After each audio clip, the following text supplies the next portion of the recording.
बिस्मिल्लाहिर्रहमानिर्रहीम। अस्सलाम वालेकुम।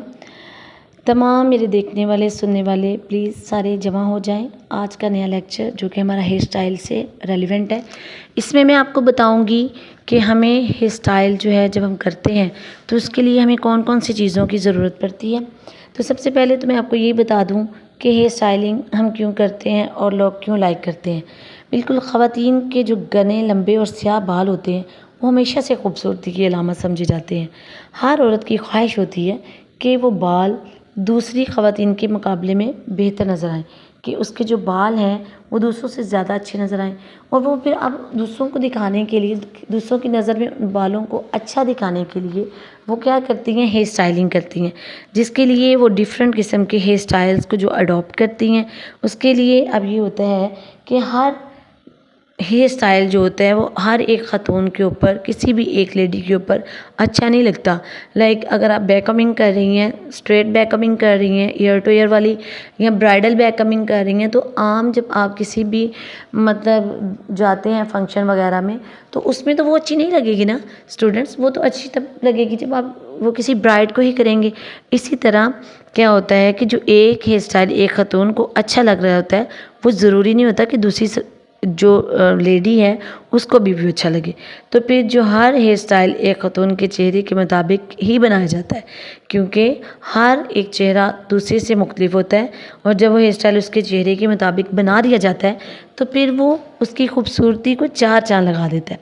वही स्टाइल जो होता है वो दूसरों को भी जाज़ब नज़र बनाएगा, क्योंकि हेयर स्टाइल से खूबसूरती का तल्लक चेहरों की बनावट के लिहाज से होता है। हर ख़ातून और मर्द की जो खदोखाल होते हैं, चेहरे के जो फीचर्स होते हैं वो दूसरों से मुनासबत नहीं रखते, वो डिफरेंट होते हैं। तो पहले ज़माने में भी यही समझा जाता था कि जो बाल हैं वो खूबसूरती की अलामत है। और अब भी लहराते घने स्याह चमकदार बाल और कलर्ड हुए बाल सभी को पसंद आते हैं।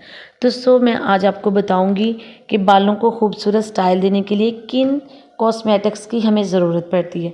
सबसे पहले तो हमें चाहिए होती है हेयर स्प्रे, फिर जेल, मूज़ और हेयर शाइन। आपको मैं सबसे पहले बताऊंगी कि हेयर स्प्रे का मैंने जिक्र किया है तो मैं आपको हेयर स्प्रे के मुतालिक ही बताऊंगी कि इसका इस्तेमाल क्यों ज़रूरी होता है और ये हमारी हेयर स्टाइलिंग में हमें क्या फ़ायदा पहुंचाती है, इसके क्या बेनिफिट्स होते हैं। जब भी बालों को बांध कर सेट करना हो, यानी कि आपने स्लीक सा उसको बिल्कुल सीधा सेट करना है, तो आप हेयर स्प्रे का इस्तेमाल कर सकते हैं। उसके अलावा बालों में बैककमिंग स्टाइल देने के लिए भी हम हेयर स्प्रे का इस्तेमाल करते हैं। बालों में कर्ल्स डालने हो तो इनके लिए भी हम हेयर स्प्रे की मदद से ही फिक्स करते हैं। बालों में बॉडी लाने के लिए, यानी कि वॉल्यूम लाने के लिए भी हम हेयर स्प्रे का ही इस्तेमाल करते हैं।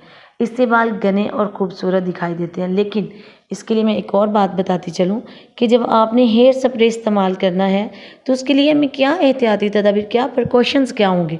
वो हमारे प्रिकॉशंस ये हैं कि जब आपने हेयर स्प्रे बहुत ज़्यादा अगर आप इस्तेमाल करेंगे तो आपके जो बाल हैं वो रूखे हो जाएंगे, कमज़ोर हो जाएंगे। अगर आपके पहले से बहुत ज़्यादा रूखे और कमज़ोर बाल हैं, वीक हेयर है, तो प्लीज़ आप हेयर स्प्रे का कम से कम इस्तेमाल करें। और फॉर एग्ज़ाम्पल अगर आपसे हेयर स्प्रे का ज़्यादा इस्तेमाल हो गया, तो आप मतलब ज़्यादा आपके हेयर्स पे लग गई है, क्लाइंट के हेयर पे ज़्यादा लग गई है, तो फिर आप ऐसा कर सकते हैं कि जो ज़ायद हेयर स्प्रे आपके लग गई है वो आप टिश्यू से जो है उसको रिमूव कर दें। उसके अलावा आपने क्या करना है कि हेयर स्प्रे करते वक्त आपने स्प्रे की जो बॉटल है उसको डिस्टेंस पे रखना है, ताकि जो आपके बाल हैं वो आपस में जुड़ ना जाए। अगर आप बहुत करीब से हेयर स्प्रे करेंगी स्टाइलिंग में तो आपके बाल आपस में वो चिपक जाएंगे, वो जुड़ जाएंगे।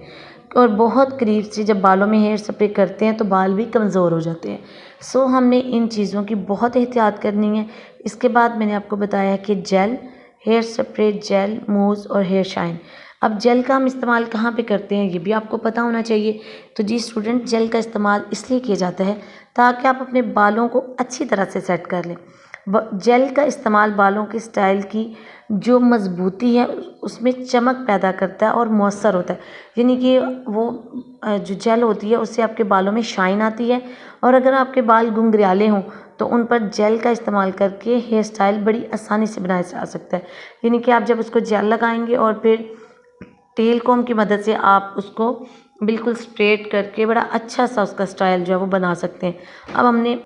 अब हमने ये देखना है कि हमने जेल का इस्तेमाल जो है वो कैसे करना है।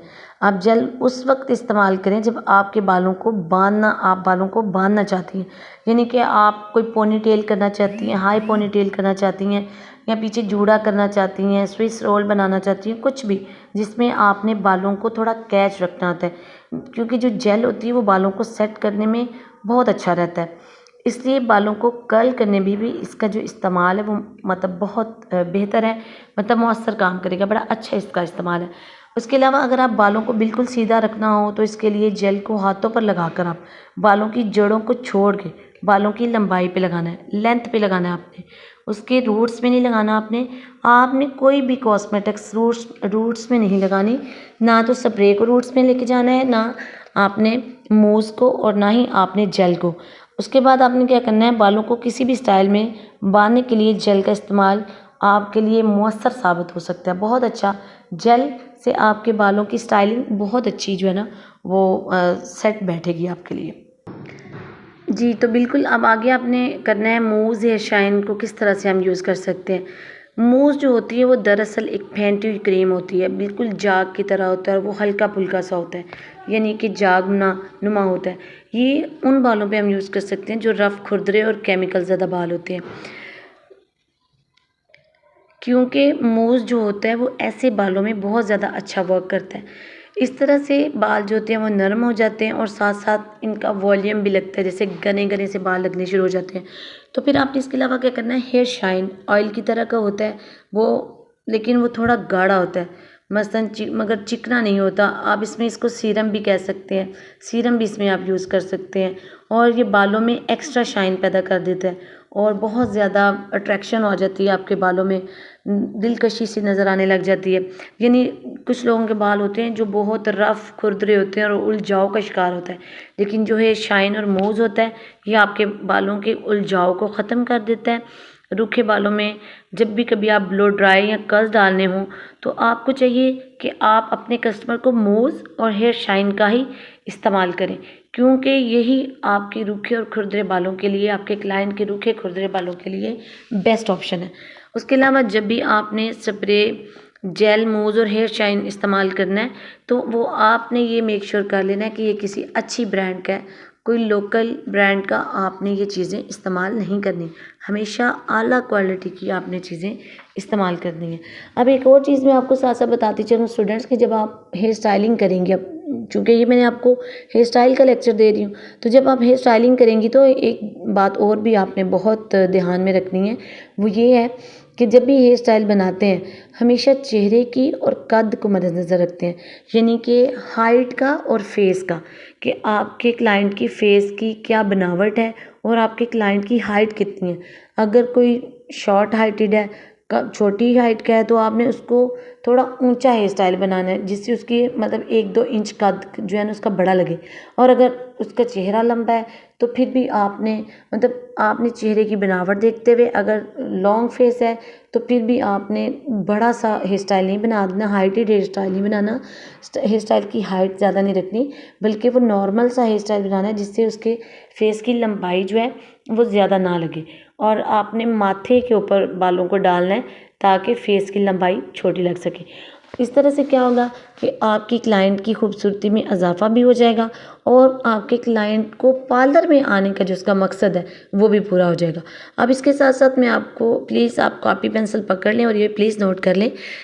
और एक और बात मैं फ्रेंड्स करती जाऊँ, ये सिर्फ लेक्चर्स इन स्टूडेंट्स के लिए नहीं होते हैं, बल्कि पाकिस्तान और पाकिस्तान से बाहर बैठे हुए मेरे बहन भाई वो भी मेरे इन लेक्चर से फ़ायदा उठा सकते हैं और अपना सैलून बना सकते हैं, क्योंकि सैलून जो है वो सबसे बेस्ट फील्ड है जिसमें आप दिनों में अपने घर के हालात अच्छे कर सकते हैं।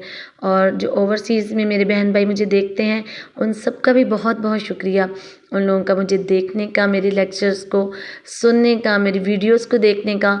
आप सबकी ताउन से ही जो है ना ये मैं मज़ीद ग्रूम कर सकती हूँ और मज़ीद अपने लेक्चर जो है वो अपडेट कर सकती हूँ। जी, तो मैं आपको बता रही थी कि मुख्तलिफ हेयर स्टाइल में जो इस्तेमाल होने वाली चीज़ें होती हैं और कॉस्मेटिक्स होती हैं वो प्लीज़ आप नोट कर लें। सबसे पहले जो कॉमन सी चीज़ है, हेयर ब्रश होना चाहिए, हेयर जेल होनी चाहिए, हेयर मूज़, हेयर स्प्रे, टेल कॉम्ब होनी चाहिए, रबर बैंड होना चाहिए, पर्ल्स होने चाहिए और बॉबी पिन्स होनी चाहिए, जूड़ा पिन्स होनी चाहिए, मुख्तलिफ़ किस्म के क्लिप्स होने चाहिए, पोनियाँ, चूड़ियाँ भी होनी चाहिए। कुछ बैंगल्स का हेयर स्टाइल बड़ा अच्छा लगता है जब आप मेहंदी का इवेंट हो और उसमें बैंगल हेयर स्टाइल करें। उसके अलावा हेयर अटैचमेंट्स होने चाहिए और इनविजिबल पिन्स, ग्लिटर, कैचर और हेयर शाइन होना चाहिए। ये तमाम चीज़ें आपके पास मौजूद होनी चाहिए जब आपके पास आप अपने कस्टमर का काम करने लगें। सबसे पहले आप अपने कस्टमर से पूछें कि आपकी विश क्या है, वो कैसा स्टाइल चाहती है। ये ना हो कि कस्टमर की डिमांड कुछ और हो और आप कुछ और कर रहे हो। तो प्लीज़ इन सब बातों का ख्याल रखते हुए आप एक अच्छा और बेहतरीन पार्लर रन कर सकते हैं और घर में बैठे लाखों कमा सकते हैं। अपने अगर किसी के पास इतने सोर्सेज नहीं हैं तो वो अपनी ड्राइंग रूम में ही पार्लर बना के जो है वो अपना कारोबार को चला सकता है और अपने अगर वो मैरिड है तो अपने मियाँ का हाथ बटा सकता है, अगर अनमैरिड है तो अपने बाबा की हेल्प कर सकता है, अपने भाइयों का सहारा बन सकता है। तो इस फील्ड को ज़रूर अपनाएं और इसमें ग्रूमिंग करें और मेरे लेक्चर्स को सुनते रहें और मुझे अपनी फीडबैक से प्लीज़ ज़रूर मतला कीजिएगा। आप सबकी मोहब्बतों का बहुत बहुत शुक्रिया। अपना बहुत सा ख्याल रखिएगा और मेरे चैनल को सब्सक्राइब, लाइक, शेयर और कमेंट्स करना बिल्कुल ना भूलिएगा। अल्लाह हाफ़िज़।